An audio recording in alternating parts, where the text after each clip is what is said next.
Bueno, ¿me pueden indicar si se ve la pantalla? Sí, sí, se ve. De acuerdo.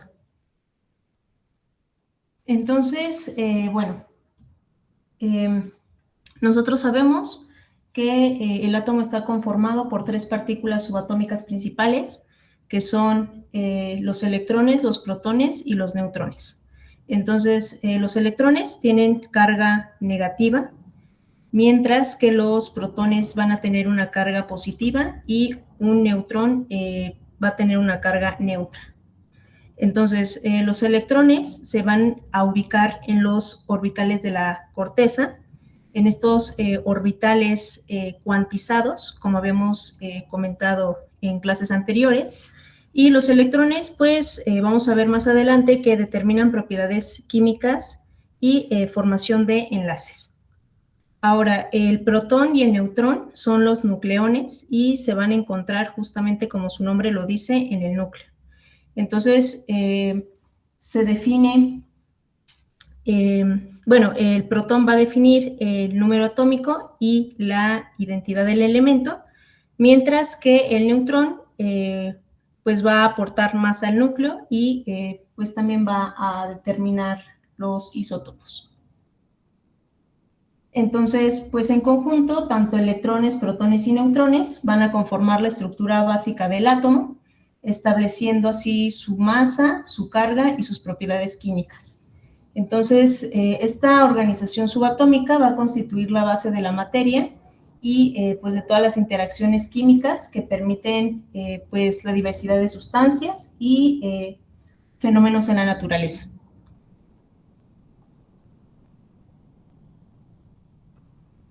Entonces, el núcleo es la región central del átomo, es extremadamente densa y compacta y está conformada por partículas llamadas nucleones. Entonces, en los nucleones vamos a tener que están conformados por los protones, los cuales van a tener carga positiva, y los neutrones, los cuales son eléctricamente neutros. Entonces, debido a su carga positiva, los protones van a tender a repelerse entre sí mediante la fuerza electromagnética. Entonces, esto podría llegar a desestabilizar el núcleo. Sin embargo, pues a distancias muy cortas, los nucleones se van a mantener fuertemente unidos gracias a la fuerza nuclear fuerte, ¿no? Que es una interacción mucho más intensa que la repulsión eléctrica y actúa únicamente dentro del núcleo. Entonces, esta fuerza no solamente va a mantener unidos a los protones entre sí, sino que también a los neutrones y pues digamos que de esta manera se va a garantizar una estabilidad en el núcleo. Entonces, la proporción adecuada entre protones y neutrones va a ser crucial para la estabilidad del núcleo. Entonces, si hay un exceso de protones, la repulsión eléctrica entre ellos se va a intensificar, lo que puede llevar al núcleo a un estado inestable. Entonces, en estos casos, los núcleos corrigen este desequilibrio mediante procesos de desintegración, como es la emisión de positrones o bien la captura electrónica. Y por otro lado, un exceso de neutrones también puede llegar a desestabilizar al núcleo, ya que, pues, digamos, altera este balance de fuerzas que mantienen unidos a los nucleones. Entonces, cuando esto sucede, el núcleo puede volverse radioactivo y emitir partículas beta, transformando algunos neutrones en protones para recuperar un equilibrio y llegar a una forma más estable. Entonces, en resumen, esta estabilidad nuclear depende de un muy delicado equilibrio, ya que pues demasiados protones o demasiados neutrones pueden romper este balance y el núcleo, por lo tanto, va a buscar maneras de corregirlo mediante la radiactividad y otros procesos de desintegración. Y bueno, entonces, en consecuencia, la interacción entre las cargas eléctricas y la fuerza nuclear fuerte va a determinar la estructura y la estabilidad de todos los núcleos atómicos.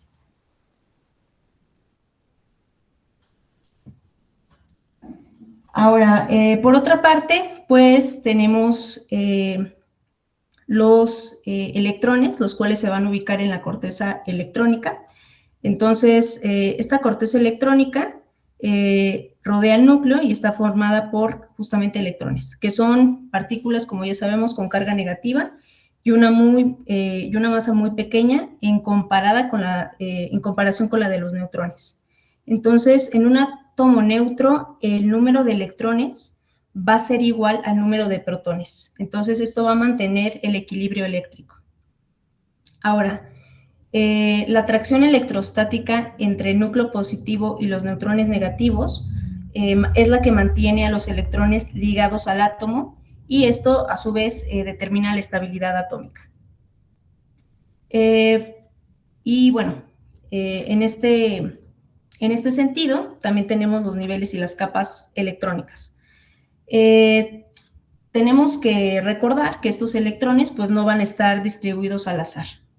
Es decir, su organización sigue las leyes de la mecánica cuántica y estos determinan niveles de energía discretos. Entonces, estos niveles se van a agrupar en capas electrónicas identificadas con las letras de la K a la Q. Y cada capa se corresponde con un número cuántico principal n. Entonces, el nivel cuántico n1 corresponde a la capa K, el nivel n2 corresponde a la capa L y así sucesivamente. Entonces, básicamente esta estructura permite que los electrones se distribuyan en orbitales atómicos con energía bien definida.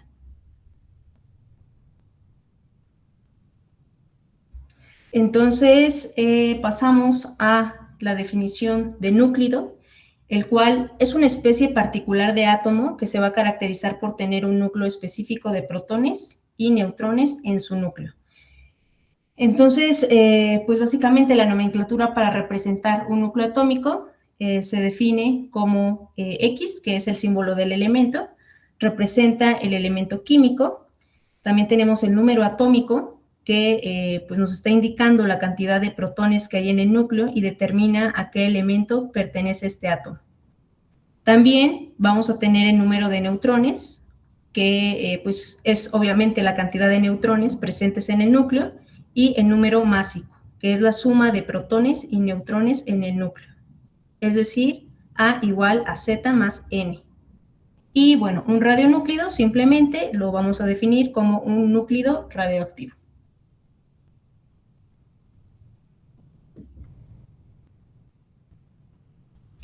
Y bueno, pasamos con estas definiciones que recordemos, los isótopos son núcleos que poseen el mismo número de protones, pero tienen diferente número de neutrones. Los isótonos son núcleos que tienen el mismo número de neutrones, pero diferente número atómico.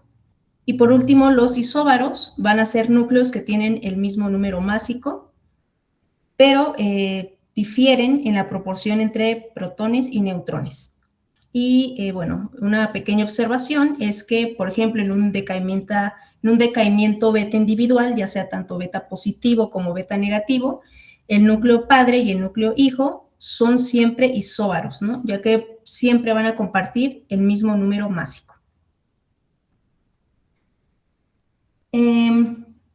En cuanto a la valencia, pues se va a referir al número de electrones que un átomo posee en su última capa o nivel de energía, también llamada capa de valencia. Estos electrones son los que participan en la formación de enlaces químicos con los átomos.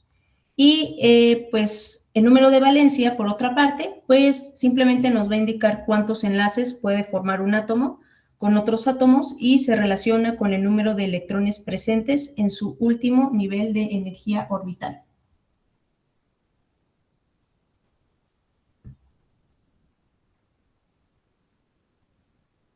Ahora, el número de oxidación o estado de oxidación se define como el número de electrones que un átomo puede ganar, perder o compartir al formar un compuesto químico, reflejando así su capacidad de participar en reacciones químicas. El número de oxidación es positivo cuando el átomo pierde electrones, formando así un ion positivo, es decir, un catión. Por otra parte, el número de oxidación va a ser negativo cuando el átomo gana electrones, formando un ion negativo, es decir, un anión. Es decir, en otras palabras, el número de oxidación indica la capacidad de un átomo para ceder o aceptar electrones en la formación de enlaces químicos.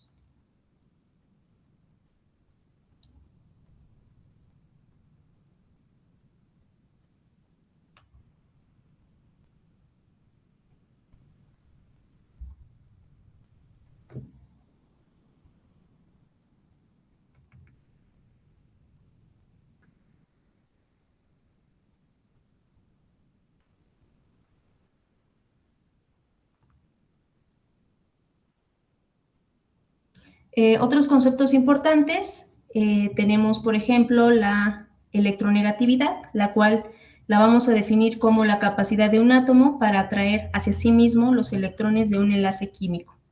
Tenemos que tener presentes que el elemento más electronegativo es el flúor y el menos electronegativo es el francio. Ahora, también otro concepto importante es la regla del octeto. Esta establece que los átomos van a tender a formar enlaces químicos para alcanzar una configuración electrónica estable, es decir, similar a la de los gases nobles, es decir, con 8 electrones en su capa de valencia. Sin embargo, pues aquí hay algunas excepciones, ya que justamente los gases nobles ya tienen la capa completa, por lo que normalmente no van a formar enlaces. Y también como excepciones tenemos el hidrógeno y el helio, que alcanzan la estabilidad tan solo con 2 electrones en su capa externa. Por último, tenemos la ley de Lewis, la cual simplemente va a ser una representación gráfica de los electrones de valencia mediante puntos o líneas alrededor del símbolo del elemento. Y pues esto nos va a permitir visualizar enlaces químicos, pares de electrones no compartidos, es decir, pares libres, en una molécula. Ahora, por otra parte, un enlace químico va a ser la unión que establece entre átomos para formar compuestos. Esto como resultado de una interacción física que mantiene unidas a las partículas. Entonces, esta unión se produce gracias a las interacciones entre electrones, los cuales son los principales responsables de mantener a los átomos juntos. Los enlaces químicos van a permitir que los átomos se comporten como una sola unidad, otorgando de esta manera estabilidad a la molécula o compuesto formado. Estos enlaces químicos se van a clasificar en dos, que son enlaces intramoleculares.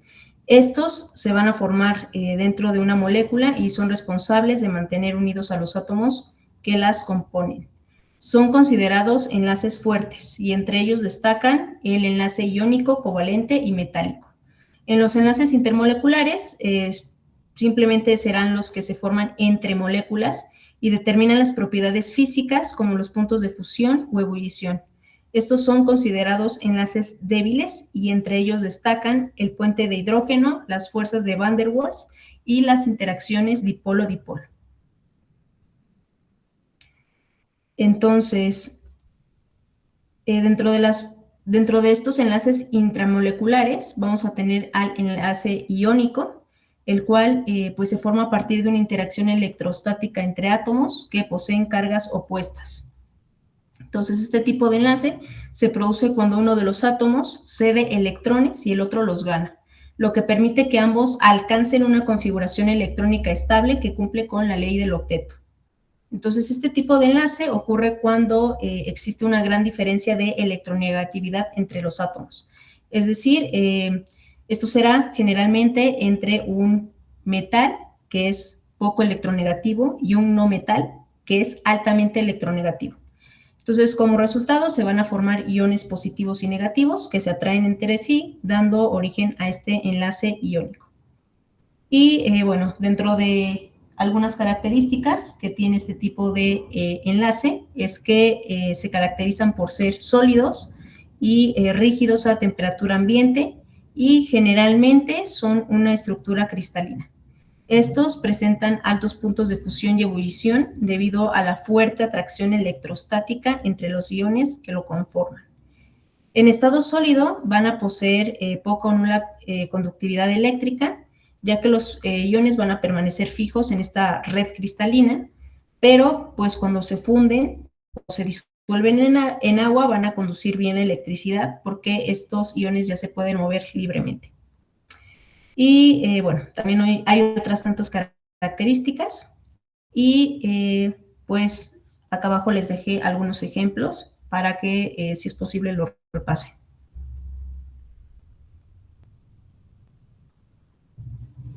Ahora, un enlace covalente es la unión que se establece entre átomos no metálicos, los cuales pues van a poseer una afinidad electrónica similar y por ello van a compartir electrones en lugar de transferirlos. Entonces, este tipo de enlace se forma cuando la diferencia de electronegatividad entre los átomos no es lo suficientemente grande como para que ocurra una transferencia de electrones. Entonces, al unirse, los átomos van a formar un orbital molecular, que es la región del espacio donde se comparte uno o más pares de electrones. Y en los ejemplos tenemos agua y dióxido de carbono, entre otros. Estos enlaces covalentes se pueden clasificar en dos, que son polares y no polares, dependiendo de cómo se compartan los electrones. Un enlace covalente polar ocurre cuando los electrones se comparten de manera desigual, debido a que uno de los átomos va a tener mayor afinidad. Entonces, es por esto los electrones enlazados van a pasar más tiempo alrededor de este átomo. Por otra parte, el enlace covalente no polar se va a formar cuando los electrones se comparten de manera equitativa entre los átomos, lo cual suele suceder cuando se unen átomos iguales, ¿no? Como el hidrógeno, el nitrógeno y el cloro. Estos enlaces covalentes pueden ser también simples, dobles o triples, según el número de pares de electrones compartidos entre los átomos. Entonces, en un enlace simple se van a compartir 2 electrones, uno de cada átomo. En un enlace doble se comparten 4 electrones, 2 de cada átomo. Y en un enlace triple se van a compartir 6 electrones, 3 por parte de cada átomo. Y estos se suelen caracterizar por presentar direccionalidad, ¿no? Lo que determina el ángulo de enlace en las moléculas.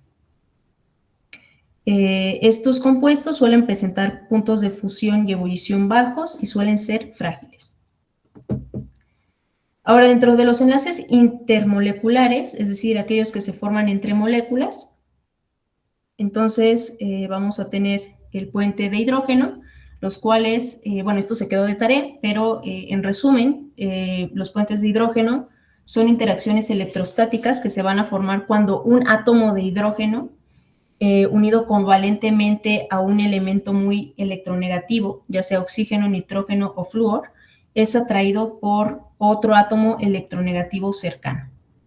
Y pues estos son más débiles que los enlaces covalentes, pero pues más fuertes que otras fuerzas intermoleculares y determinan propiedades como altos puntos de fusión, de ebullición, y también se encuentran implicados en las estructuras de biomoléculas como el ADN y proteínas.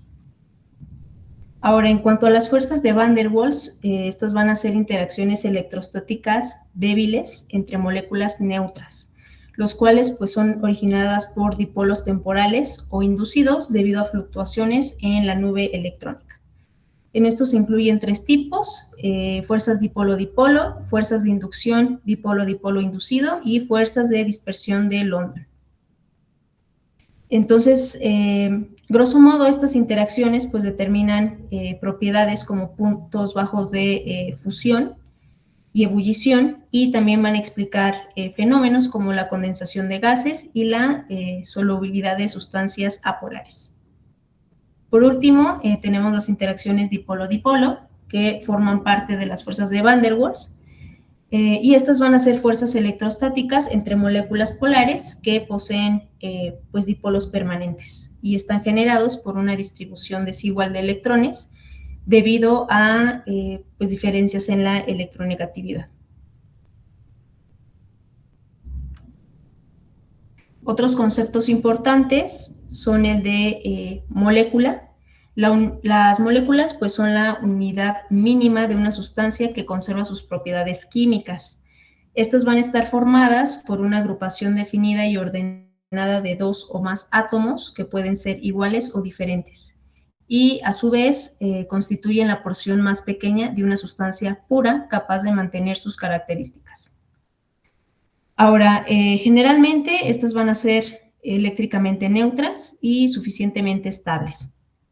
Estas moléculas se pueden clasificar en orgánicas e orgánicas y entre las moléculas orgánicas pues vamos a tener a las macromoléculas, las cuales son las más importantes para el ser humano y dentro de estas se van a encontrar los lípidos, los carbohidratos, proteínas y ácidos nucleicos. Otro concepto importante es el de configuración electrónica, que pues este nos va a indicar simplemente cómo se distribuyen los electrones en los orbitales de un átomo. Los electrones llenan primero los orbitales de, los electrones llenan primero los orbitales de menor energía, siguiendo primero el llenado de S, después de P, D y por último F. Este proceso se rige por dos reglas principales, que es el principio de exclusión de Pauli, que quiere decir que no puede haber dos electrones con los mismos 4 números cuánticos, la regla de Hund, donde pues estos electrones ocupan primero los orbitales de igual energía sin aparearse. Y pues el número máximo de electrones que puede tener un nivel de energía se va a calcular como 2n a la 2.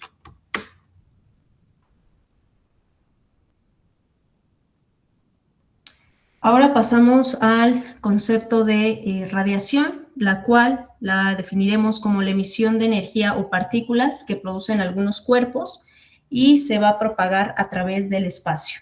Podemos tener radiación ionizante y no ionizante.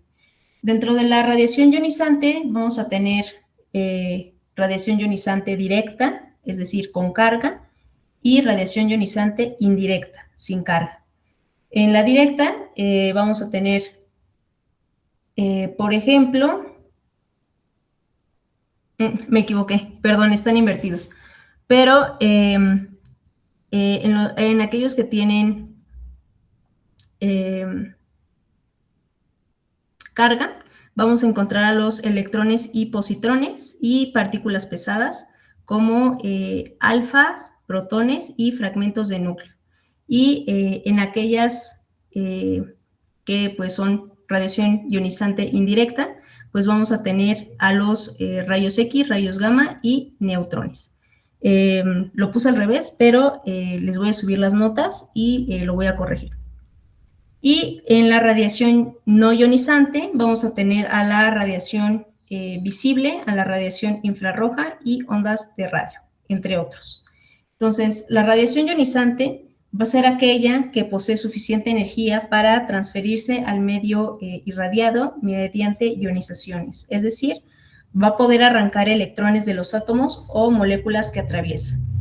Por otra parte, la radiación no ionizante es aquella que posee energía insuficiente para ionizar el medio por el que se propaga, aunque pues es cierto que puede producir excitación en las partículas o átomos que atraviesa.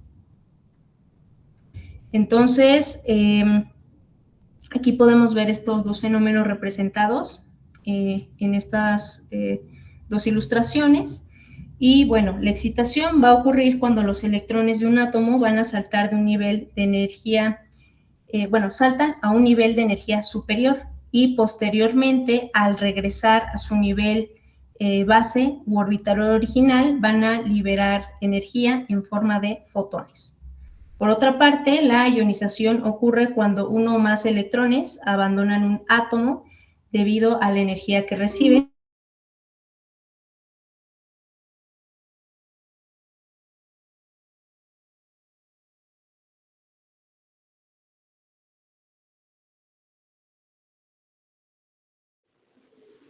Ajá, tengo sobre tu pantalla.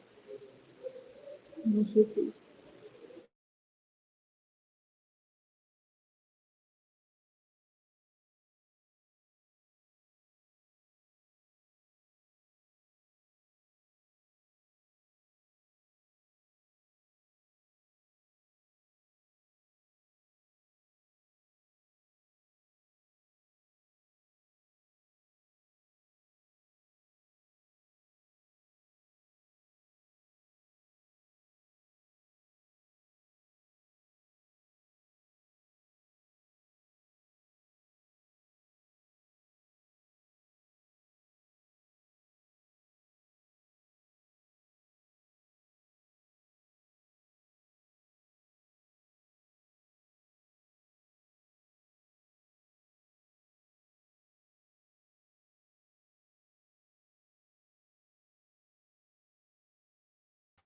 Perdón, se apagó mi compu, pero vuelvo a presentar.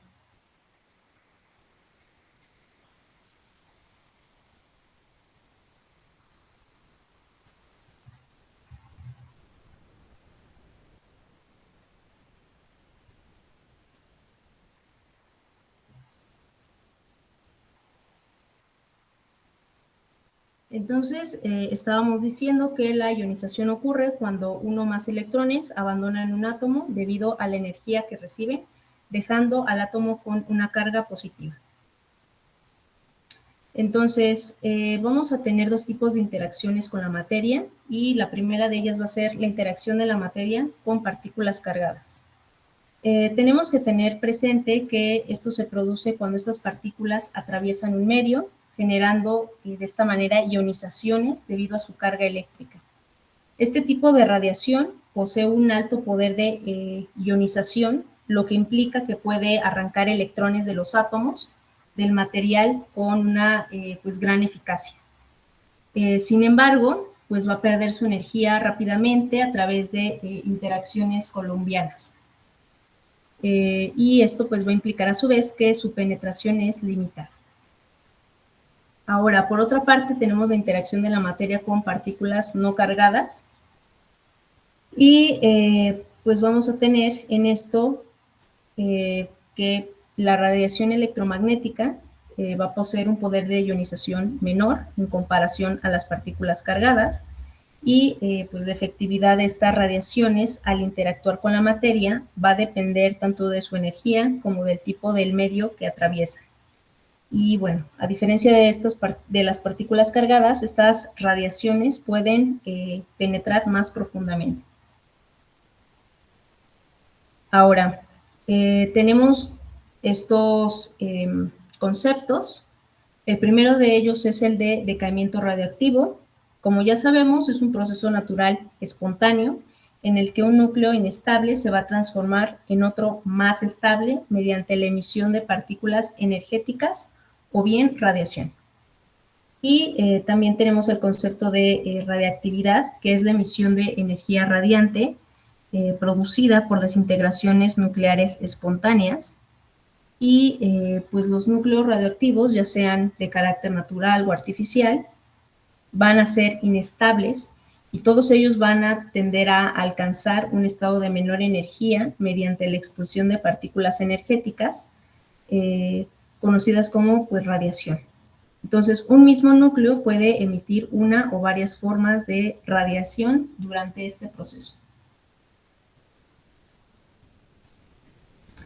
Entonces, a continuación, hice una tabla englobando, digamos, el tipo de decaimiento y su mecanismo y explicación. También adjunté las ecuaciones y algunos ejemplos. Entonces, el primero de ellos que podemos ver en pantalla es el decaimiento alfa, el cual va a ocurrir en núcleos con un número atómico mayor a 82 y pues lógicamente son inestables y necesitan aumentar su estabilidad. Entonces, este proceso va a consistir en que el núcleo emita una partícula alfa. Esta partícula alfa está compuesta por 2 protones y 2 neutrones y pues esto es el equivalente a un núcleo de helio. Al liberar esta partícula, el núcleo original va a perder 2 protones y 2 neutrones, reduciendo su tamaño y energía, lo que da lugar a un nuevo núcleo más estable. Tenemos que tomar en cuenta que durante el decaimiento se va a liberar energía, principalmente en forma de radiación cinética de la partícula alfa y el núcleo hijo. Esto a su vez produce un espectro de energía discreta, ya que cada emisión corresponde a una cantidad fija de energía determinada por las características del núcleo. Ahora, continuamos con la energía, con el decaimiento beta menos, el cual ocurre en núcleos con un exceso de neutrones que son inestables y pues van a buscar aumentar su estabilidad. Este proceso consiste en que un neutrón del núcleo se transforma en un protón emitiendo un electrón, es decir, una partícula beta y un antineutrino. Como resultado, el núcleo original va a aumentar su número de protones en 1, manteniendo su número másico. Esto va a dar lugar a un nuevo núcleo más estable.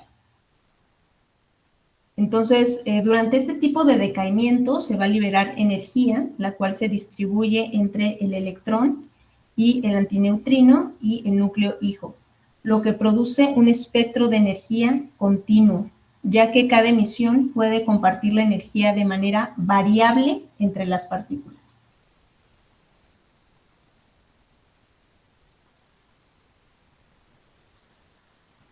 Ahora, en cuanto al decaimiento beta más, este va a ocurrir en núcleos con un exceso de protones.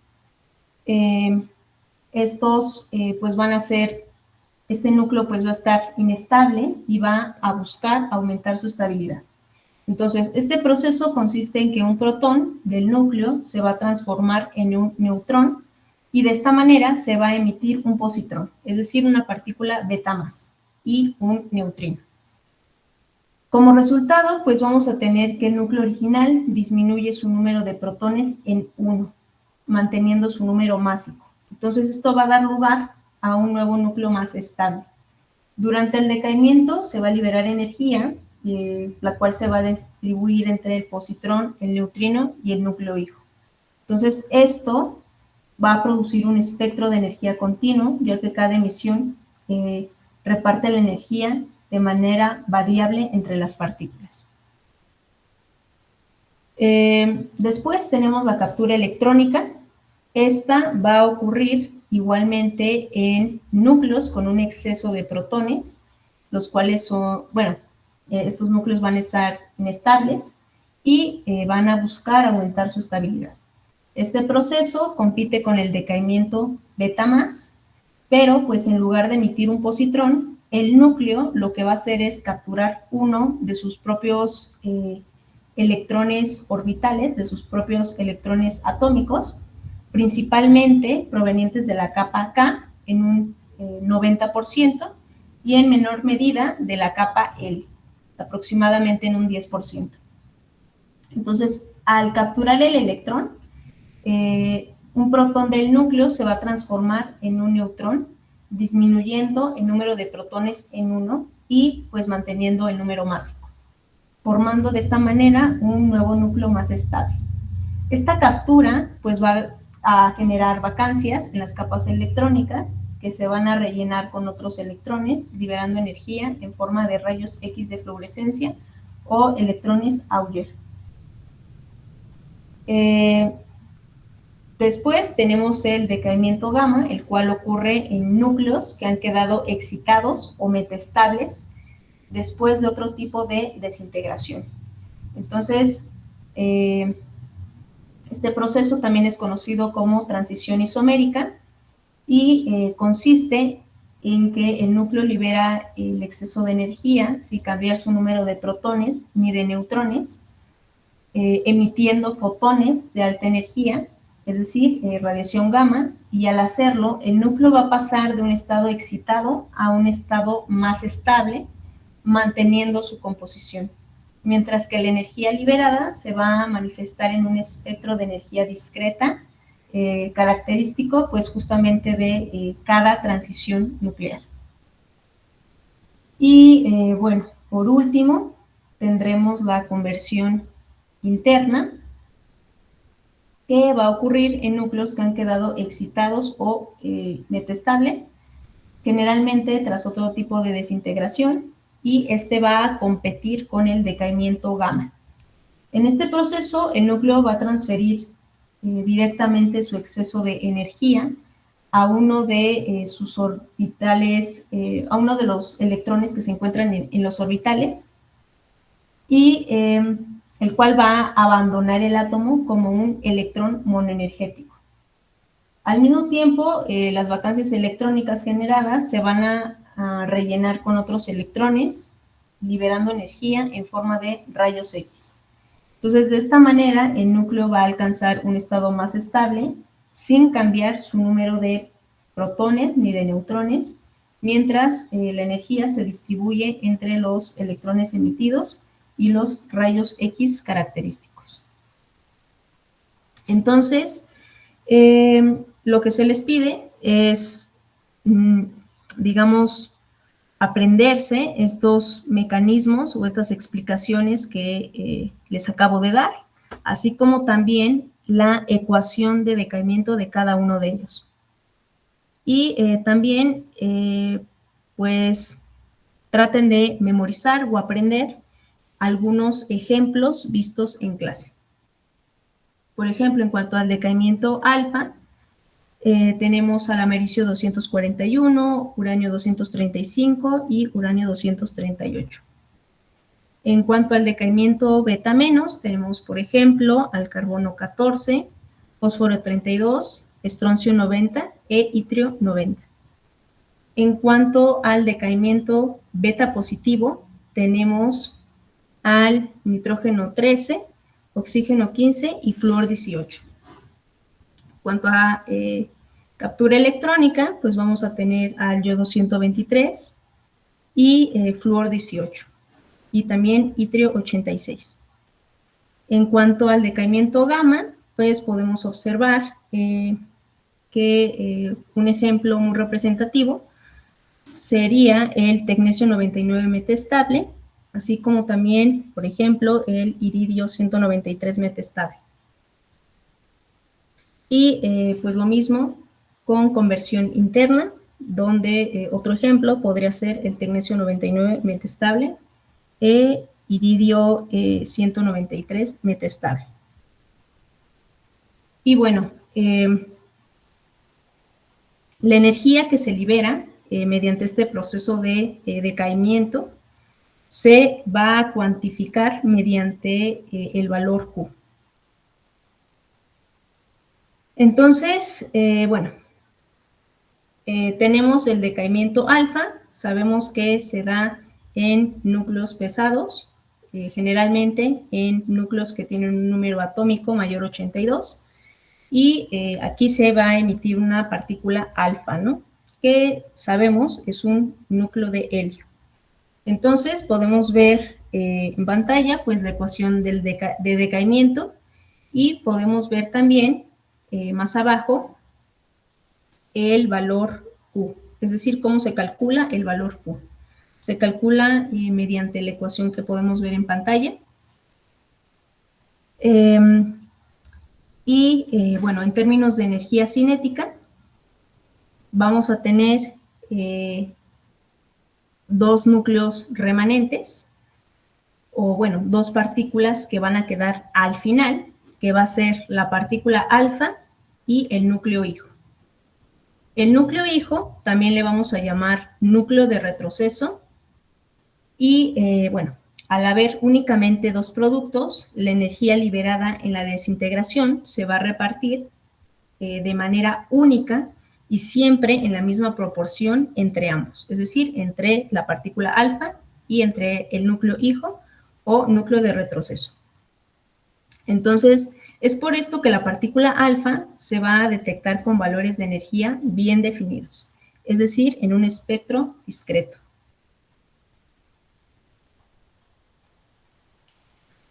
Ahora, en una desintegración nuclear, además de las partículas emitidas, siempre va a quedar un núcleo hijo, el cual pues se mueve contrario a ellas.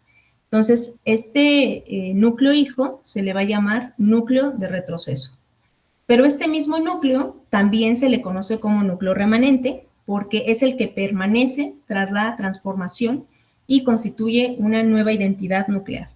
Entonces, el núcleo hijo es lo mismo que núcleo de retroceso y es lo mismo que núcleo remanente.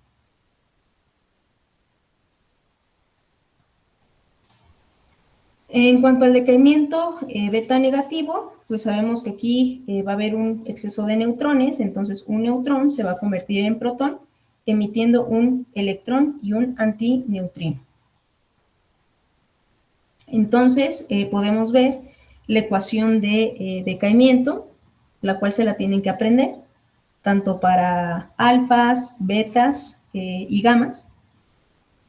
Y bueno, esta ecuación de decaimiento pues representa justamente que pues un neutrón se convierte en protón y emite un electrón y un antineutrino. También podemos ver cómo es que se calcula el valor Q. Y en términos de calcular la energía cinética, tenemos que en el caso del decaimiento beta negativo, aquí no van a aparecer 2 partículas, sino 3. Entonces, vamos a tener el núcleo hijo, la energía del núcleo hijo, la energía del electrón y la del antineutrino. Entonces, como hay más de 2 productos, la energía disponible se va a poder distribuir de muchas maneras entre el electrón y el antineutrino, ya que el núcleo, por ser muchísimo más masivo, casi no va a variar en su energía. Entonces, el resultado es que el electrón no tiene un único valor de energía, sino más bien un conjunto continuo de valores posibles que forman justamente el espectro característico de este tipo de desintegración. Entonces, la energía máxima del electrón, es decir, el valor Q beta, va a corresponder aproximadamente a la energía máxima que va a poder adquirir el electrón. Entonces, aunque la conservación de la energía indica que el núcleo hijo también recibe energía cinética, esta es mucho menor que la del electrón o el antineutrino, debido a la gran masa del núcleo. Entonces, es por esto que en este desarrollo vamos a despreciar este retroceso nuclear y se va entonces a trabajar únicamente con las energías del electrón y las del antineutrino. Entonces, tenemos que entender que la energía del electrón no es única, sino que se va a distribuir en un espectro continuo desde casi cero hasta pues la actividad máxima del electrón. Entonces, se toma que la energía promedio del electrón va a estar en un rango de 0.3 a 0.4 y para este cálculo se puede tomar el valor más alto del rango, en este caso es pues 0.4, obteniendo así la energía promedio del electrón. Entonces, para la energía promedio del antineutrino, esta la vamos a obtener restando la energía promedio del electrón al valor Q de beta. Entonces, simplemente la energía promedio del electrón la vamos a obtener multiplicando 0.4 por pues la energía máxima del electrón. Mientras que la energía promedio del antineutrino va a ser la resta del valor Q beta menos pues esta energía promedio del electrón.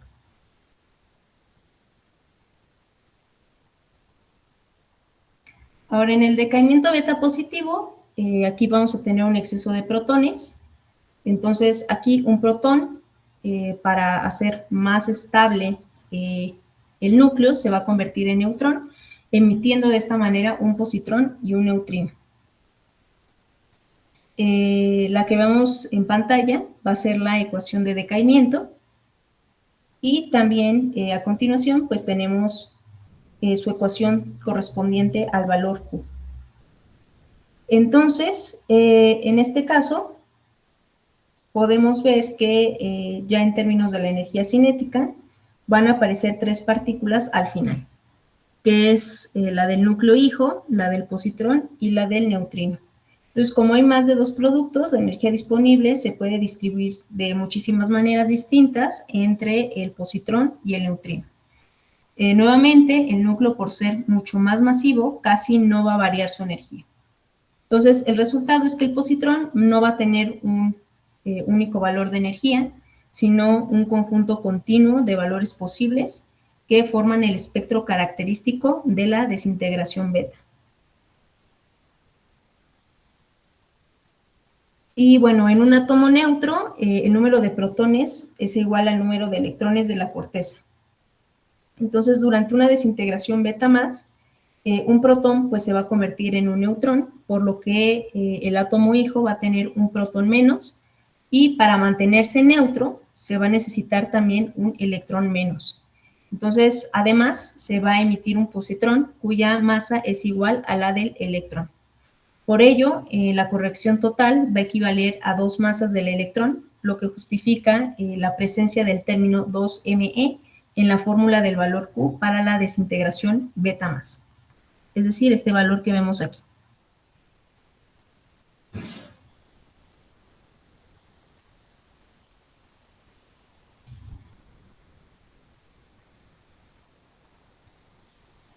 Entonces,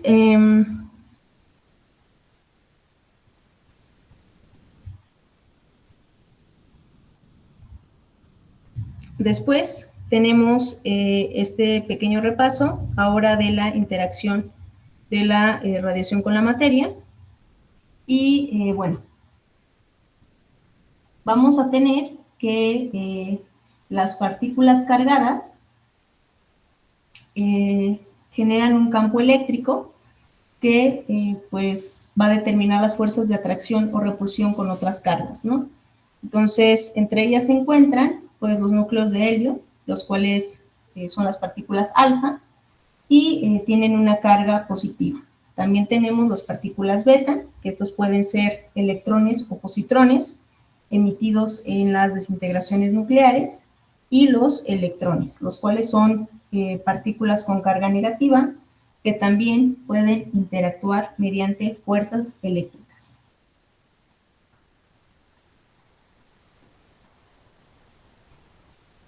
Entonces, tenemos, como ya les había comentado anteriormente, dos tipos de radiación. El primero, tenemos la radiación directamente ionizante, que está formado por partículas con carga eléctrica. Estas partículas pues van a interactuar con átomos a través de la fuerza coulombiana, transfiriendo su energía de forma gradual a medida que atraviesan la materia. Por otro lado, también va a existir la radiación indirectamente ionizante, la cual no tiene carga eléctrica, y como ejemplo, pues tenemos los fotones gamma o los neutrones. Entonces, en este caso, la energía se transfiere de manera abrupta y concentrada en interacciones puntuales. Y esto se le va a conocer como una interacción catastrófica. Entonces, en resumen, la diferencia principal entre ambas radica en que las partículas cargadas van a ionizar de forma continua y gradual, mientras que las partículas sin carga van a producir ionización de manera más puntual y abrupta.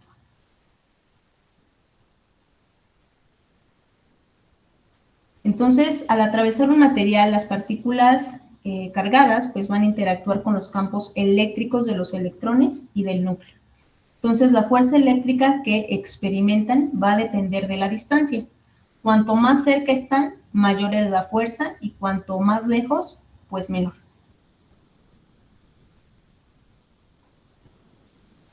Entonces, las partículas cargadas van a tener un alto poder de ionización debido a su carga eléctrica. Esto tenemos que tener en cuenta, les va a permitir interactuar con los electrones de los átomos.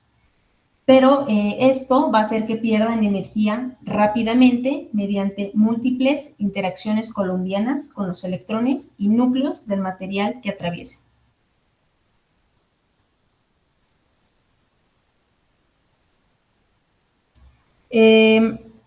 Y bueno, las partículas cargadas pueden interaccionar con los átomos cercanos mediante la excitación, que son simplemente, como ya habíamos comentado al principio de este repaso, son simplemente transiciones electrónicas, y también mediante ionización, que se refiere pues al robo o pérdida de electrones atómicos.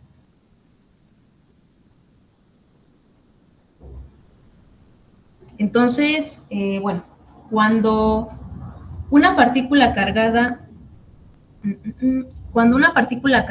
atraviesa un material, va a chocar con los electrones del átomo.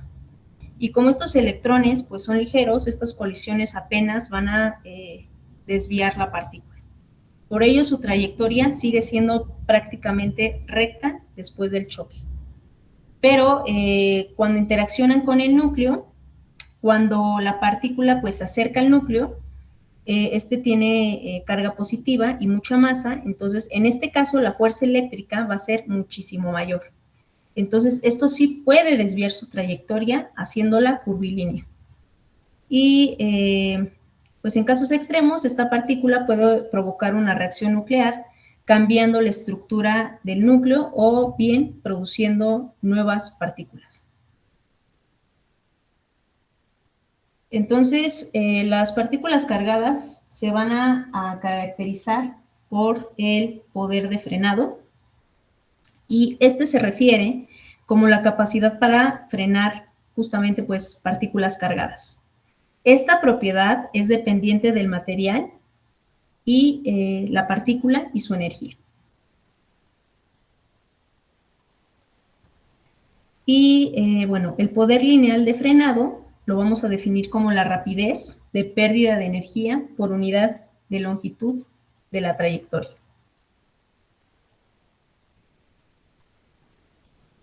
El poder de frenado de una partícula cargada va a tener dos componentes principales, que es el poder de frenado por colisiones, que esto ocurre cuando la partícula transfiere energía al medio a través de interacciones con los electrones orbitales, ya sean pues colisiones suaves o duras, y también vamos a tener este otro componente que es el poder de frenado radiativo, el cual va a ser especialmente importante para electrones y positrones. Entonces, al acercarse al campo eléctrico del núcleo, van a generar radiación electromagnética, es decir, Bremsstrahlung, la cual puede pues escapar del material.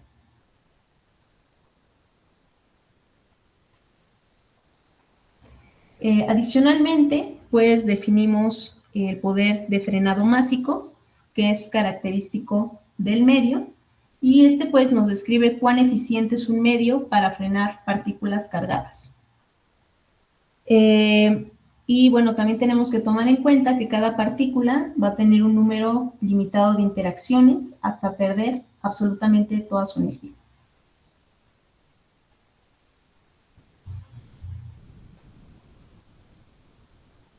Entonces, las partículas cargadas se frenan en el medio de interacción, cediendo su energía rápidamente a través de excitación y ionización.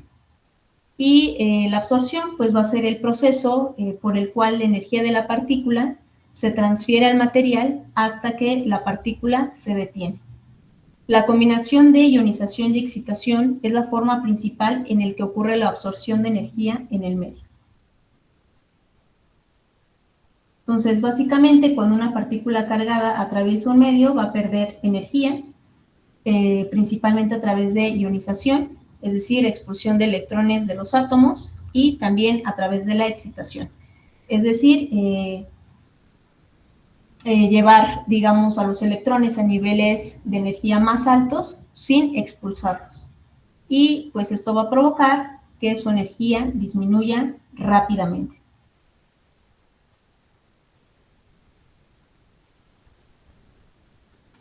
Ahora, tenemos las partículas alfa, que como ya habíamos visto anteriormente, estas tienen una carga eléctrica más 2 y van a poseer un muy alto poder de ionización. Estos, al ser una partícula cargada, van a perder su energía a través de interacciones coulombianas.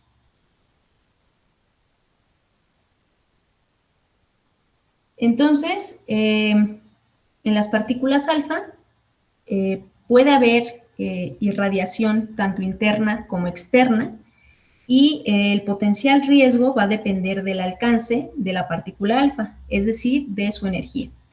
Y el alcance, pues simplemente lo vamos a definir como la máxima distancia recorrida. Esto no es lo mismo que trayectoria.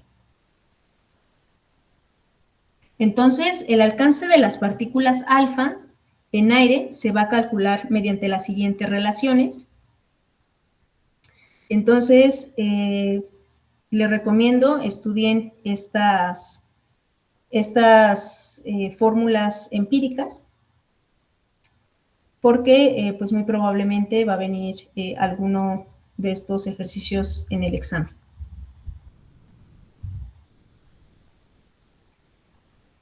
Entonces, cuando la energía es menor a 4 MeV, vamos a tener que la energía de la alfa se va a multiplicar por 0.56. Y la otra relación que tenemos es cuando la energía va a estar entre el rango de 4 y 8 MeV.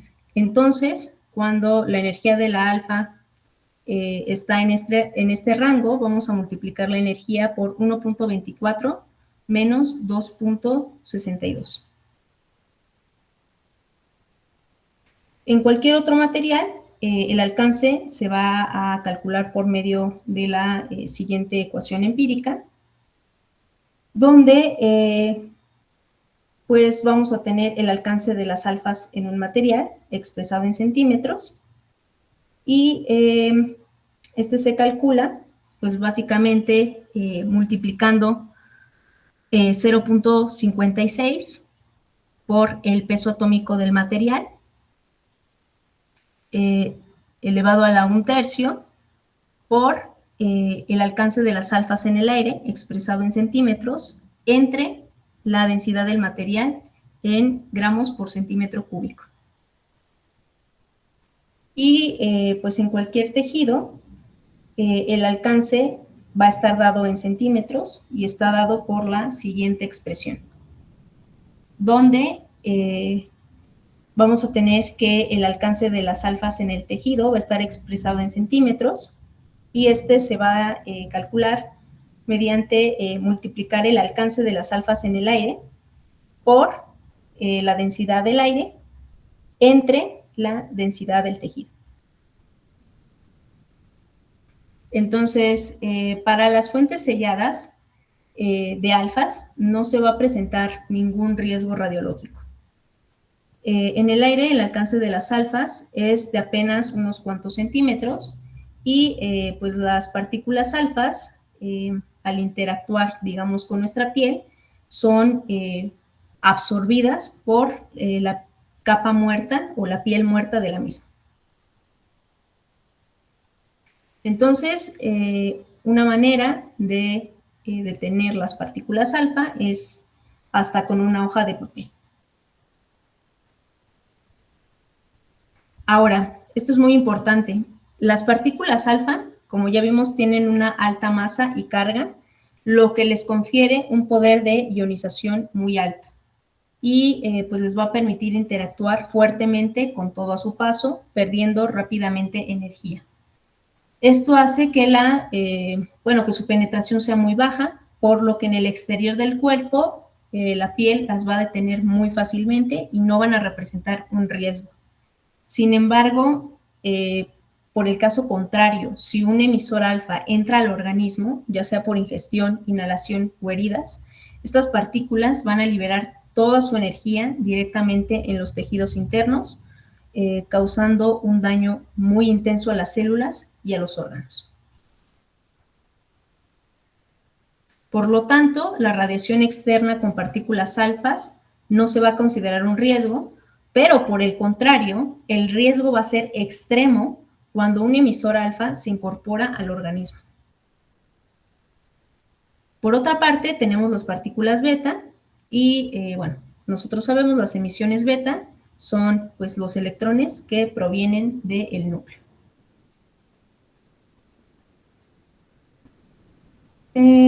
Entonces, básicamente las partículas beta son también partículas cargadas.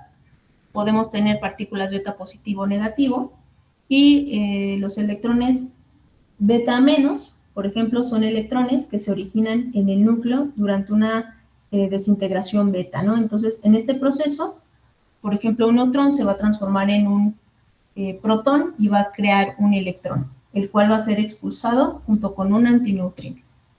Y bueno, es importante no confundir los electrones delta, los cuales son electrones orbitales expulsados con alta energía por ionización.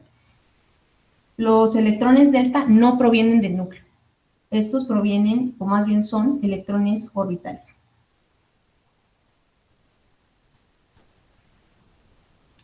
Entonces, por otra parte, vamos a tener las partículas beta más, que se refieren al positrón, que es la partícula del electrón, que se crea cuando un protón se transforma en neutrón. Entonces, como tienen menos masa, se desvían más fácilmente cuando chocan con otras partículas. Pero, pues también es importante entender que van a perder menos energía en el camino a comparación de una partícula alfa. Entonces, esto quiere decir que ionizan menos, es decir, van a producir menos daño o menos ionización que una alfa, pero van a poder llegar más lejos, es decir, pues van a tener mayor alcance en comparación justamente a una partícula alfa. Entonces, el alcance de una partícula beta va a aumentar con su energía y disminuye cuando atraviesa materiales con mayor número atómico, ya que en ellos se va a perder energía más rápidamente. Entonces, por ejemplo, en esta diapositiva vemos cómo se calcula el alcance en las partículas beta en cualquier medio. Para energías entre 0.1 y 2.5 MeV, el alcance en centímetros se obtiene con esta expresión empírica. El alcance depende principalmente de dos factores, que pues es la energía máxima de la partícula beta y pues la densidad del medio. Entonces, esta ecuación empírica les recomiendo se la aprendan, porque muy probablemente podría venir en el examen. Ahora, también tenemos esta expresión que en la cual pues vemos el alcance de las partículas betas cuando la energía es mayor o igual a 2.5 MeV. En este caso pues se usa la fórmula, pues una fórmula que es más sencilla, ¿no? En comparación a la anterior, donde el alcance pues va a depender linealmente de la energía máxima de la partícula. Entonces, nuevamente, el alcance va a aumentar cuando aumenta la energía y pues disminuye cuando el medio pues es más denso. Entonces, esto quiere decir que más energía implica mayor penetración, pero un material más denso pues va a reducir la distancia recorrida.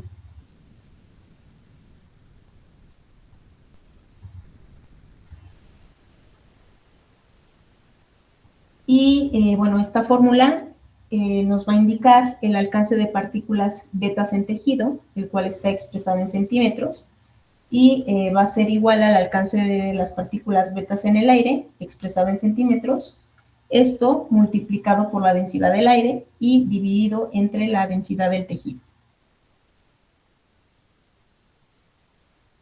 Entonces, en esta diapositiva podemos ver que las partículas beta pueden detener, digo que una lámina de aluminio puede detener a las partículas beta, es decir, las partículas beta pueden ser detenidas con una lámina delgada de algún metal, como por ejemplo aluminio o cobre. O también materiales de número atómico bajo, como polímeros o plásticos. Entonces, por ejemplo, si utilizáramos plomo, este tendría un número atómico alto y por lo tanto se produciría una mayor radiación de frenado. Entonces, hay que, digamos, entender que en protección radiológica, contra betas se van a preferir siempre materiales de bajo número atómico, esto para minimizar la producción secundaria de rayos X.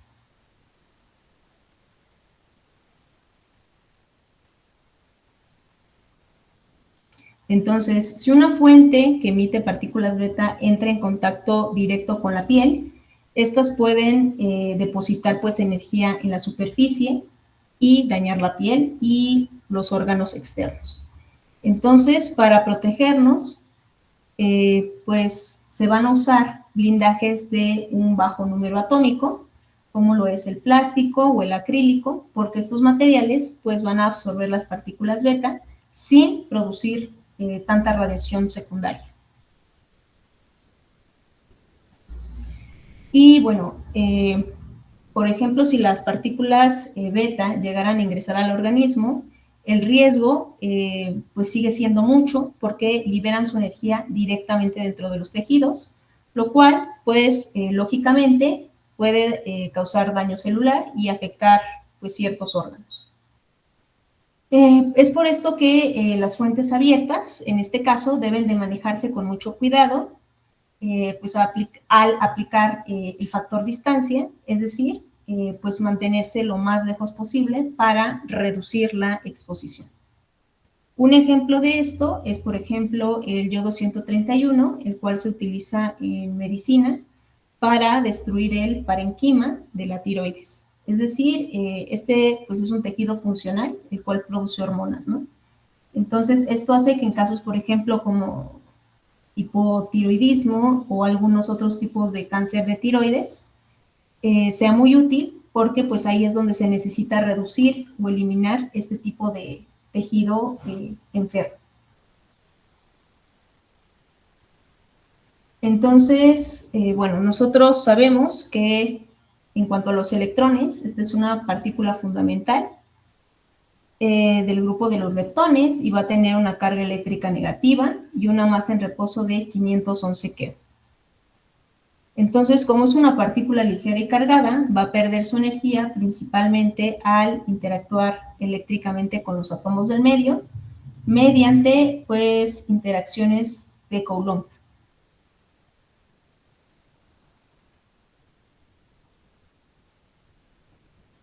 Entonces, podemos ver que en cuanto a la interacción de los electrones con la materia, vamos a tener a las colisiones suaves, es decir, se va a dar la interacción del átomo como un todo con la partícula cargada, en este caso estamos hablando del electrón, colisiones duras o knock-off, en donde pues la partícula cargada, es decir, el electrón va a interaccionar con los electrones orbitales y habrá ionización, es decir, pues rayos delta. Y en las colisiones radiactivas, pues se trata de una interacción de partículas cargadas, en este caso obviamente electrones con el núcleo, y se va a dar una pérdida de energía por la emisión de radiación radiativamente. Entonces, respectivamente, cuando B es mucho mayor que A, pues este electrón va a pasar lejos del átomo y la interacción es débil, con poca desviación y poca pérdida de energía. Esta descripción corresponde obviamente a una colisión suave. Ahora, cuando B es aproximadamente igual que A, el electrón pasa cerca del átomo y la interacción es moderada, con mayor desviación y una mayor pérdida de energía. Esto corresponde a las colisiones duras. Y en cuanto a las colisiones radiactivas, pues B es muchísimo menor que A, entonces el electrón pasa muy cerca del núcleo y la interacción es muy fuerte, produciendo una gran desviación y una pues mayor pérdida de energía. Y pues en este caso, B, o sea, para describir estas interacciones de una manera clásica, pues se va a utilizar el parámetro de impacto, que es B, que es la distancia entre la trayectoria del electrón y el centro del átomo. Y pues este valor es el que se compara con el radio atómico A. Entonces, cuando B es mucho mayor que A, nos estamos refiriendo a una colisión suave. Cuando B es aproximadamente igual a A, nos referimos a una colisión dura, y cuando B es muchísimo menor que A, entonces nos estamos refiriendo a una colisión radiactiva.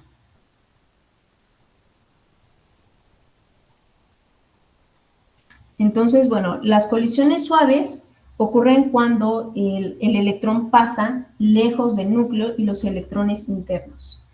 Interactúa con el átomo como un todo y pierde poca energía en cada interacción y produce principalmente excitación.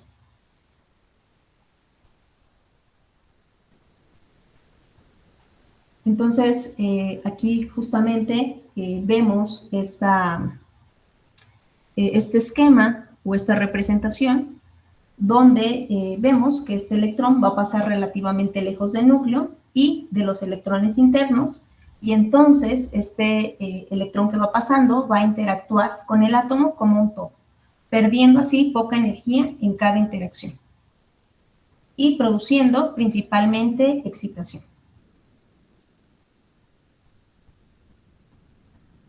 Ahora, en cuanto a una colisión dura o knock-off, estas se van a favorecer cuando este parámetro de impacto de la partícula cargada es del orden del radioatómico, es decir, B similar a A. Y pues esta interacción va a ser probable con un electrón orbital, haciendo que ésta adquiera energía cinética y entonces pues abandone el átomo. Entonces, en este caso,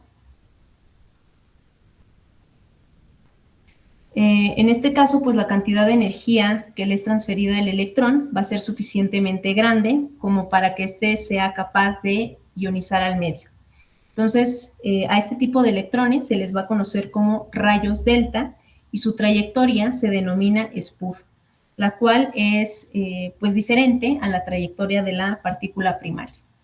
Entonces, en el caso de la colisión dura,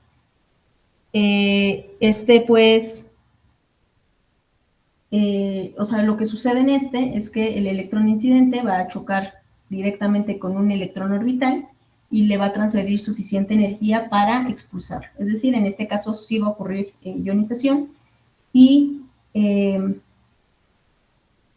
pues el electrón expulsado puede salir con una energía apreciable y lo llamaremos entonces rayo delta. Esta es la representación justamente de la colisión dura. Aquí podemos ver una representación de cómo pues, el electrón incidente choca directamente con un electrón orbital, le transfiere suficiente energía para expulsarlo y es entonces cuando ocurre la ionización. El electrón expulsado puede salir con energía pues apreciable y se le va a llamar entonces rayo delta. Ahora, en cuanto a las colisiones radiactivas, pues van a ser interacciones con el núcleo atómico. En este caso, el parámetro de impacto B es menor que el radio atómico y por consiguiente esta interacción es bastante probable que se lleve con el núcleo. Estas interacciones se van a favorecer en partículas cargadas ligeras como electrones y positrones, las cuales pueden interaccionar de manera elástica o inelásticamente.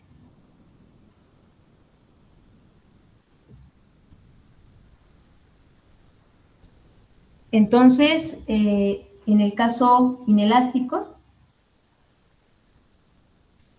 en el caso elástico, va a ocurrir para una pequeña fracción de dichos encuentros, aproximadamente de un 2 a 3%, donde los electrones van a perder una cantidad insignificante de energía, cambiando principalmente la dirección de su trayectoria. Y en el segundo caso, pues los electrones van a perder parte o hasta toda su energía de manera inelástica, radiativamente, emitiendo rayos X de frenado.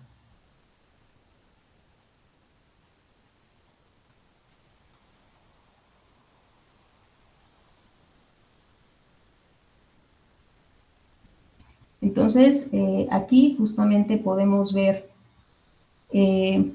cómo es una interacción radiativa, donde pues el electrón interactúa con el núcleo, en este caso no interactúa con los electrones orbitales, y pues al desviarse y desacelerarse por la fuerte atracción del núcleo, va a perder energía en forma de radiación electromagnética. es decir, se produce rayos X Bremsstrahlung.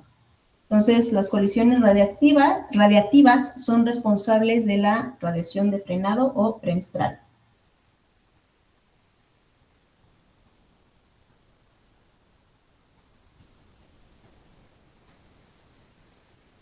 Y bueno, con esto terminamos la primera parte del repaso. Y entonces vamos a continuar con rayos X.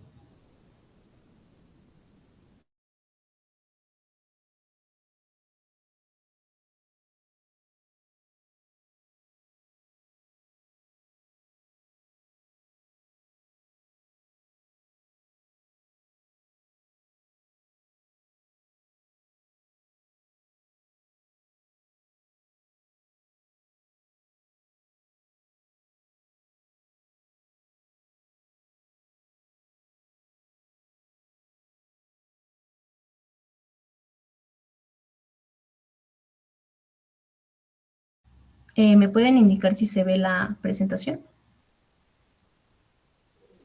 Sí, la presentación está bien. Ok, de acuerdo. Ok, entonces los rayos X, sabemos, son radiación electromagnética de alta energía del orden de kiloelectronvolt, de alta frecuencia y una longitud de onda corta, situados justamente entre la radiación ultravioleta y la radiación gamma. Entonces, los rayos X son radiación electromagnética, es decir, son energía que se propaga en forma de ondas, como por ejemplo la luz, y su energía se va a expresar a través de la fórmula que vemos en pantalla, donde H pues, es la constante de Planck, y también vamos a tener a la frecuencia. Entonces, esto indica que a mayor frecuencia vamos a tener una mayor energía. Estos no van a poseer carga eléctrica, por lo que no son partículas cargadas como los electrones o protones. Y además estos se van a desplazar en línea recta y van a pues, viajar a la velocidad de la luz en el vacío. Entonces, bueno, vemos en pantalla el tubo de rayos X. En primera instancia vamos a tener el filamento de tungsteno, es decir, el cátodo, y este es el polo negativo. Entonces, en este caso, el filamento se va a calentar y por efecto termoiónico va a liberar electrones. Después se va a aplicar una gran diferencia de potencial entre el cátodo, es decir, el electrodo negativo y el ánodo, que es el electrodo positivo, y esto va entonces a acelerar a los electrones a una gran velocidad a través del interior del tubo. Después, los electrones van a impactar en el blanco de tungsteno y al penetrar en el material van a interactuar con los núcleos y electrones de los átomos, por lo que se van a desacelerar al perder energía. Y bueno, al chocar, la mayor parte de la energía se va a convertir en calor, el cual pues va a ser disipado por el cobre, y una pequeña parte se va a transformar en rayos X, los cuales van a salir en forma de haz. Y bueno, podemos ver que este tubo de rayos X pues va a estar al vacío con la finalidad de que los electrones no choquen con moléculas de aire y por lo tanto pierdan energía. Entonces, los rayos X se clasifican en dos según cómo se producen. Vamos a tener los rayos X de frenado o Bremsstrahlung, los cuales se generan cuando electrones de alta velocidad se desaceleran al chocar con un material y pues estos van a producir un espectro continuo, es decir, van a emitir energías variadas sin valores fijos definidos.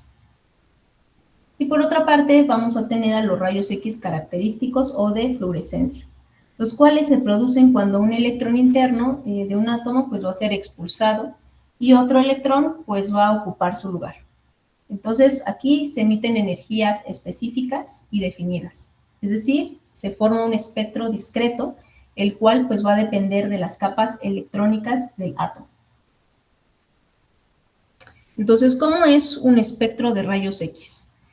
En esta imagen podemos ver el espectro justamente de rayos X generado con un potencial y un ánodo de tungsteno. Entonces, en el eje horizontal está la energía de los fotones en kiloelectronvolts y en el eje vertical el número de fotones emitidos. Entonces, en este espectro podemos ver dos partes. La curva continua, la cual pues va a corresponder a la radiación de frenado, que produce un espectro continuo de energías desde valores bajos hasta un máximo cercano a 100 keV, que es la energía máxima determinada por el voltaje aplicado. Y también podemos ver los picos de energía, los cuales son los rayos X característicos de tungsteno, que aparecen en energías propias del material.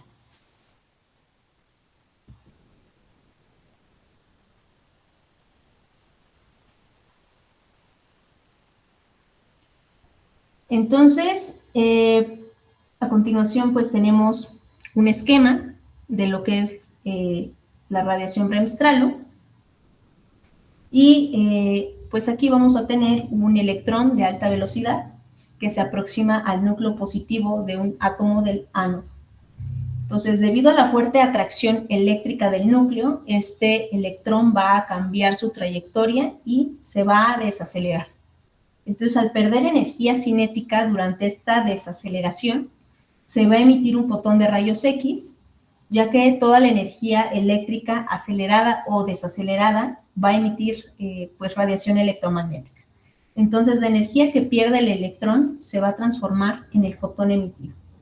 Entonces, la energía del fotón va a depender de cuánto se desacelere el electrón. Si pasa muy cerca del núcleo, va a haber entonces una gran desaceleración y vamos a obtener un fotón de alta energía. Si pasa más lejos, entonces vamos a tener menor desaceleración y vamos a tener un fotón de menor energía. Y es por esto que la radiación Bremsstrahlung produce un espectro continuo de energías. Entonces, como ya comentamos, esta desaceleración Bremsstrahlung va a ser debida a la súbita desaceleración de los electrones que interaccionan con el núcleo atómico. Los rayos X de alta energía son aquellos que interaccionan con el campo nuclear y los rayos X con una energía moderada y baja van a tener una interacción, por lo tanto, más débil.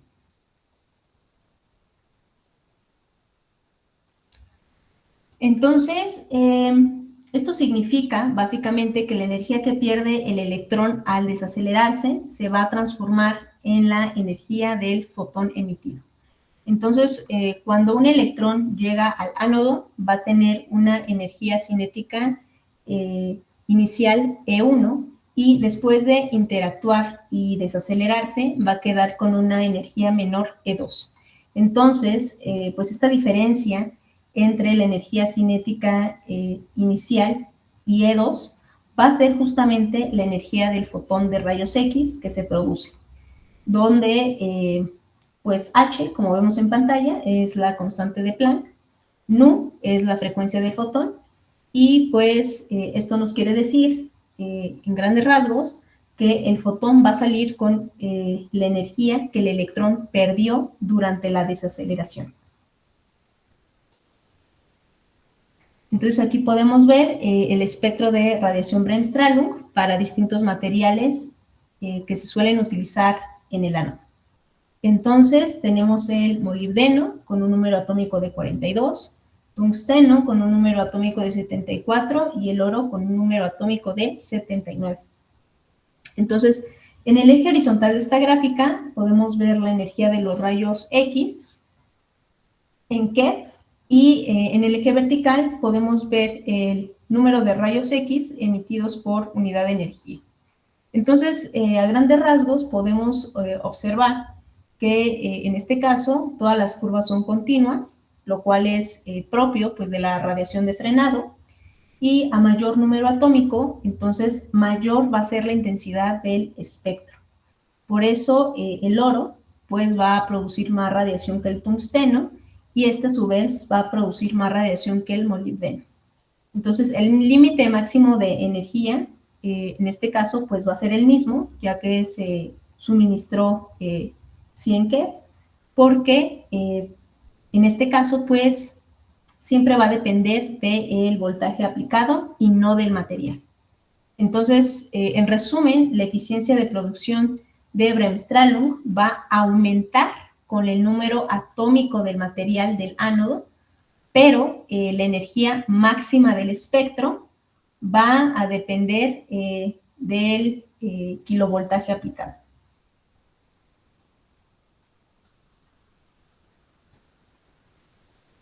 Entonces, a mayor número atómico, mayor va a ser la intensidad del espectro, y esto ocurre porque la radiación Bremsstrahlung se produce por la interacción del electrón con el núcleo. Entonces, un núcleo con mayor número atómico va a tener una mayor carga positiva y ejerce una fuerza eléctrica más intensa sobre el electrón y provoca mayor desaceleración, aumentando la probabilidad de emisión de fotones. Entonces, pues básicamente, en Bremsstrahlung, un electrón va a llegar a alta velocidad, se aproxima al núcleo positivo del átomo del blanco y según qué tan cerca pase del núcleo, la interacción va a ser diferente. Entonces, cuando hay una interacción muy cercana, va a haber entonces una gran desaceleración y el electrón pierde mucha energía. Por lo tanto, se va a emitir un fotón de alta energía. Cuando tenemos una interacción lejana, vamos a tener una menor desaceleración y se va a emitir un fotón de baja energía. Y cuando se producen fotones de una energía intermedia, es cuando tenemos una interacción moderada. Entonces, en resumen, la energía del fotón va a depender de cuánto se desacelere el electrón al interactuar con el núcleo, lo cual explica por qué el espectro Bremsstrahlung es continuo. Y bueno, esto ya lo vimos en la presentación pasada. Pero bueno, o sea, rápidamente retomamos y podemos decir que las colisiones suaves son cuando el electrón pasa relativamente lejos del núcleo y de los electrones internos. Por lo tanto, va a interactuar con el átomo como un todo y va a perder poca energía en cada interacción y va a producir principalmente excitación. En el caso de las colisiones duras, Knock-off, el electrón incidente va a chocar directamente con un electrón orbital y le va a transferir suficiente energía para expulsarlo. Entonces, aquí sí va a ocurrir ionización. Este electrón expulsado puede salir con energía apreciable y se le va a llamar rayo delta. Y por último, pues tenemos las colisiones radiativas, donde el electrón interactúa con el núcleo y no con los electrones orbitales. Entonces, las colisiones radiativas, es decir, estas últimas, van a ser las responsables de la radiación de frenado.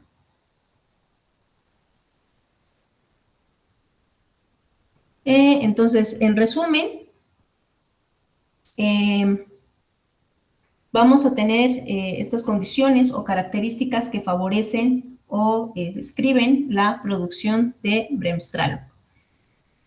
Entonces, la radiación de frenado Bremsstrahlung va a surgir de la interacción de electrones energéticos con el núcleo atómico y se debe a la desaceleración o desviación de los electrones. Se favorecen materiales con número atómico alto, se favorece con electrones de alta energía, es más intenso cuando el electrón pasa muy cerca del núcleo y produce un espectro continuo de energías.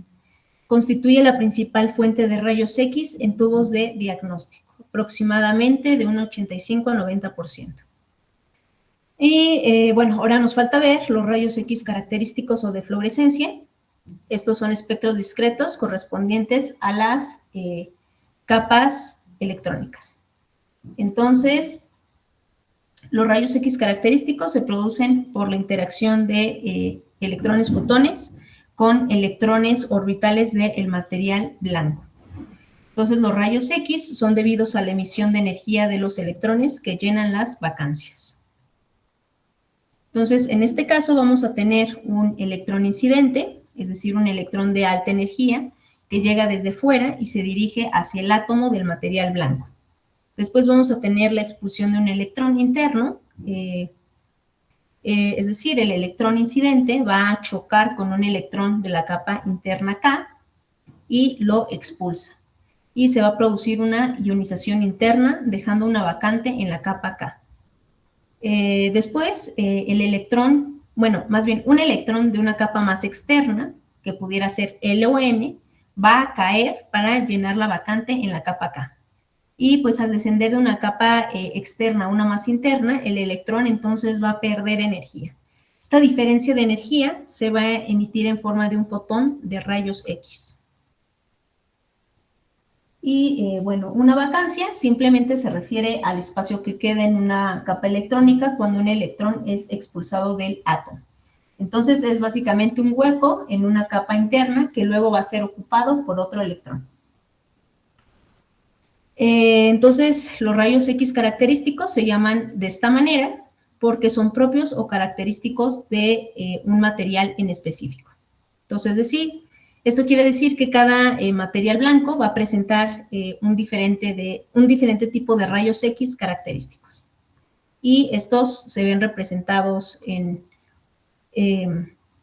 se pueden ver representados en un esquema como picos de energía.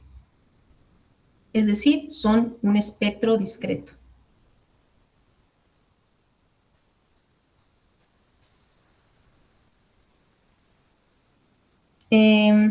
Entonces, pues, dependiendo de la transición electrónica, es decir, de este acomodo de vacancias, la energía se va a emitir de una de las capas electrónicas, por lo que se suele llamar rayos X de la capa K, M, N, etc.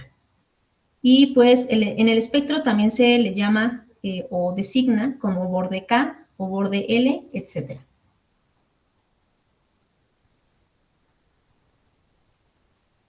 Y bueno, o sea, por ejemplo, para el tungsteno con un número atómico de 74, cada capa electrónica va a tener una energía de enlace específica. Por ejemplo, la energía de enlace de la capa K es 69.5 keV y la energía de enlace para la capa L es de 10.2 keV. Entonces, si se produce una vacancia en la capa L, un electrón de la capa L va a caer para llenarla. Entonces, cuando el electrón baja de L a K, va a perder energía. Entonces, esa energía perdida se va a emitir como un rayo X característico.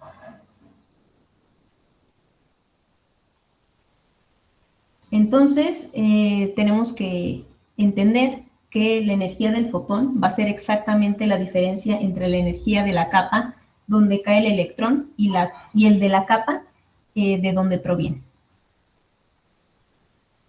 Y bueno, aquí simplemente tenemos una tabla en donde pues vienen algunas energías de ligaduras de capas electrónicas correspondientes tanto al tungsteno, molibdeno y rodio.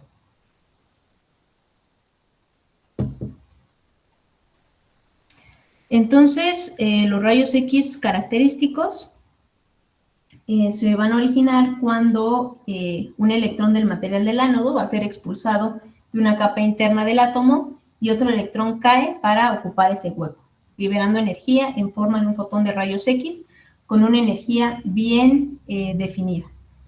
Y va a ser característica del elemento. Ok, nos vemos. Y bueno, o sea, en este caso, ¿qué significa que sean de la capa K? Entonces, la capa K, pues nosotros sabemos es la capa más interna, es decir, la más cercana al núcleo, y sus electrones van a estar fuertemente ligados. Entonces, para producir rayos X característicos de K, pues entonces el electrón incidente debe de tener más energía que la energía de enlace de la capa K. es decir, la energía necesaria para poder arrancar ese electrón. Si no supera esa energía, entonces no puede expulsarlo y por lo tanto no se van a poder producir rayos X característicos.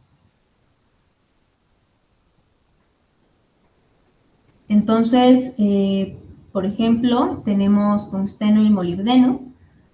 La energía de enlace de su capa K del tungsteno es de aproximadamente 69.5 keV y esto quiere decir que si los electrones tienen más de 69.5 keV van a poder generar rayos X característicos K. Y para el molibdeno su energía de enlace es de aproximadamente 20 keV. Entonces, basta con energías mayores a 20 keV para producirlos. Entonces, los elementos con un número atómico mayor van a tener electrones más fuertemente ligados y por eso requieren energías más altas. Entonces, en un tubo no se va a controlar directamente la energía de los electrones, sino más bien lo que se controla es el voltaje eléctrico que los acelera.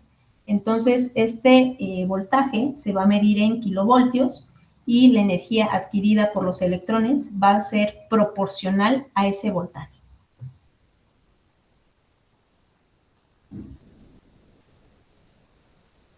Y bueno, los rayos X característicos pueden originarse en realidad en cualquier capa interna, siempre que existan las siguientes características. Es decir, que se expulse un electrón de esa capa, que otro electrón caiga para llenar ese hueco y que se emita un fotón con energía igual a la diferencia entre niveles. Entonces, ¿por qué es que se habla tanto de la capa K?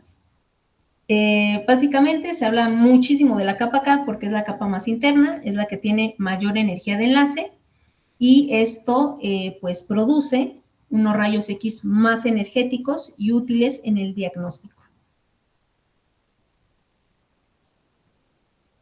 Entonces, podemos ver aquí en la curva azul, que está, como ya sabemos, va a corresponder al espectro Bremsstrahlung o de radiación de frenado. Esta curva azul se produce cuando los electrones se desaceleran al chocar con el ánodo y va a tener entonces un rango continuo de energías.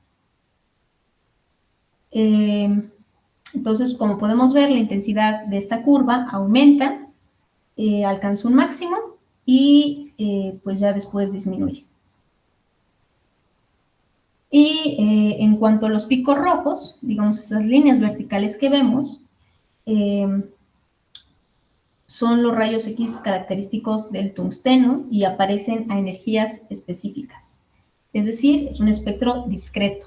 Se originan por transiciones electrónicas entre las capas internas del átomo y son, como podemos ver, muy estrechos e intensos y por eso se ven como espigas. Y bueno, aquí tenemos algunas energías características de estas justamente picos correspondientes al tungsteno y molibdeno y rodio. Entonces, en resumen, los rayos X característicos van a surgir de la interacción con los electrones de las capas internas del átomo. Generalmente, K o L se van a producir por la emisión de energía al llenar vacancias en esas capas y van a tener un valor de energía determinado por el número atómico del elemento. Y pues van a poseer un espectro discreto. Entonces, aquí podemos ver los rayos X Bremsstrahlung y los rayos X característicos.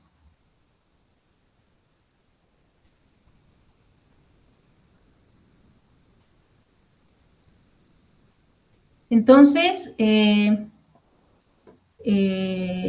esto simplemente es un resumen de ya todo lo hablado. Entonces, la radiación Bremsstrahlung va a surgir cuando un electrón es desacelerado bruscamente por el campo eléctrico de un núcleo y libera un fotón por una fracción variable de su energía cinética. Entonces, como esta fracción puede tomar cualquier valor dentro de un rango continuo, su espectro resultante también es continuo. Y la radiación característica va a aparecer cuando un electrón de un nivel interno de un átomo es expulsado y otro electrón de un nivel superior entonces ocupa su lugar, liberando un fotón cuya energía corresponde exactamente a la diferencia entre ambos niveles. Dado a que los niveles electrónicos u orbitales están cuantizados, el espectro resultante va a ser discreto. Y bueno, por último, podemos ver el filtrado del haz. El filtrado del haz se refiere al procedimiento que elimina los rayos X de baja energía.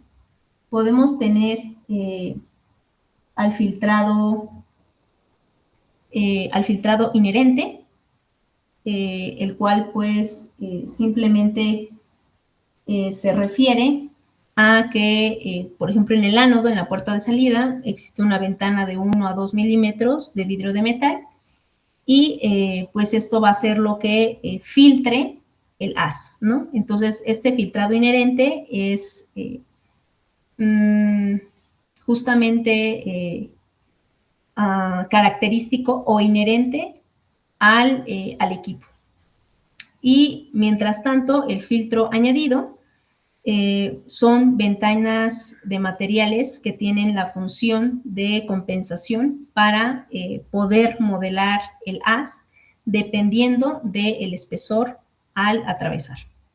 Entonces, esto hace que el haz salga más energético. Y bueno, entonces la filtración de rayos X se va a usar para eliminar los fotones de baja energía, los cuales pues no contribuyen a la imagen diagnóstica y pues solo aumentan la dosis de radiación al paciente. Entonces, aquí podemos ver que a medida que aumenta el grosor del filtro, el espectro se va a endurecer, es decir, la energía promedio de estos rayos X aumenta, reduciendo la dosis superficial innecesaria. Y bueno, en cuanto a la eficiencia de producción de rayos X, el kilovoltaje, el voltaje o el kilovoltaje pico se va a relacionar con la energía que pueden tener los rayos X. La corriente en miliamper se va a relacionar o se relaciona con el número de fotones que pueden producirse. Es decir, generalmente se habla de miliamper segundo y el número, y esto también va a depender, es decir, la eficiencia de producción de rayos X va a depender de el número atómico del material blanco.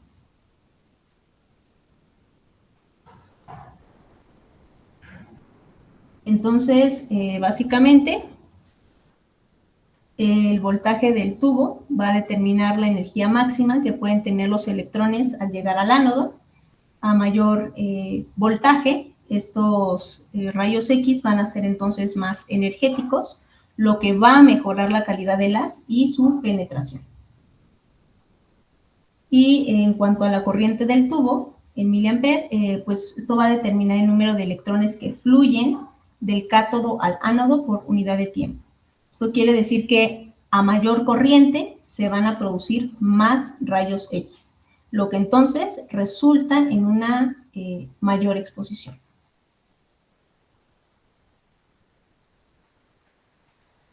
Entonces, lo que dije, el voltaje del tubo va a determinar la energía máxima que pueden tener los electrones al llegar al ánodo. A mayor voltaje, los rayos X van a ser más energéticos y esto va a mejorar la calidad del haz y su penetración. En este caso, la corriente va a determinar el número de electrones que fluyen del cátodo al ánodo por unidad del tiempo. Y a mayor corriente se van a producir entonces más rayos X, lo que entonces implica una mayor exposición.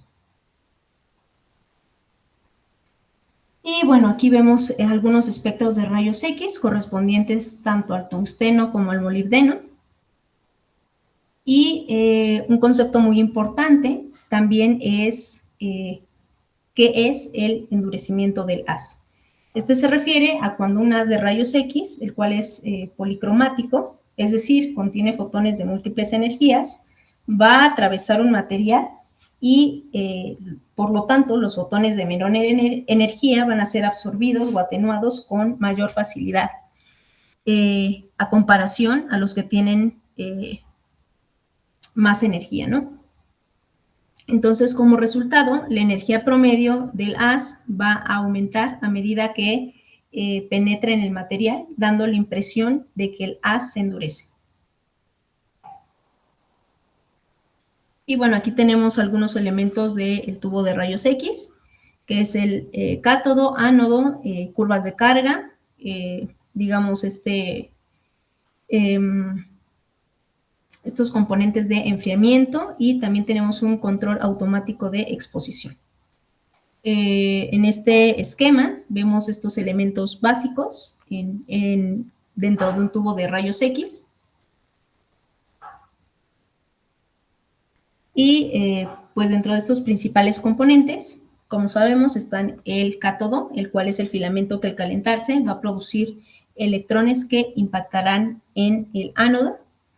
Y los filamentos suelen ser de tungsteno, y este también es llamado wolframio, ¿no? Y el ánodo es el material blanco que recibe el impacto de los electrones, el cual puede ser estacionario o rotatorio. Y también tenemos el vidrio del tubo, esto es el cuerpo del tubo, este se va a encontrar al vacío, y aquí es donde los electrones se mueven. Y vamos a tener adicionalmente un blindaje, que pues esto se trata de una protección y aislamiento, simplemente para evitar que los rayos X salgan en cualquier dirección. Y bueno, básicamente esto pues habla del cátodo, pero bueno, grosso modo ya lo describimos anteriormente. Y bueno, es importante saber que pues en realidad solo el 5% de los electrones va a producir rayos X, mientras que el 95% solo genera calor. Y bueno, estos tubos de rayos X se emplean en radiografía, tomografía, mamografía, fluoroscopía y angiografía cardíaca. Y bueno, todavía nos faltó ver varios temas, entonces no sé si pudiéramos tener un próximo repaso la próxima semana, antes de su examen, o así.